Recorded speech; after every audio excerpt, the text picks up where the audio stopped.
Odamlar charchagan seni tekshirishingdan, odamlar hamma ishonmay qolgan. Davlatga emas, sizlarga. Hammani oyog'iga kishan. Prokuror, milisa, yana bir ikkita bor tashkilotlar. Soliq.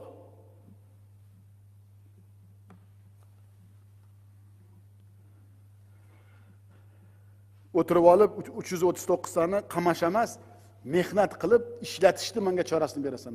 Men qamatishni senga qamalsam juda chiroyli bilasan qamashni. Menga odamni qamashing kerak emas. Menga o'sha odamni dunyoqarashini o'zgartirib, agar noinsof bo'lsa, darrog'ina soliqni qo'yib boshqa odamga berish kerak. Tamam. 20 yildan nima qilib o'tiribsan sen? Nimaga buni ishlatmayapsan? Kim senga buni berdi o'zi? Qaysi aqlsiz bunga qo'l qo'ygan deb aytish kerak. Kim senga sotgan buni deb? Qanday chidash mumkin? 15 yil bo'ldi ishlamayapti. Hech kimda ishi yo'q. Odamlar qaqa dardini aytsin. Qayerda men ish joyi olaman?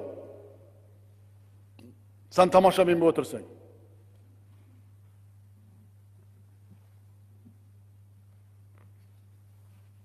Tushundingmi yo'qmi?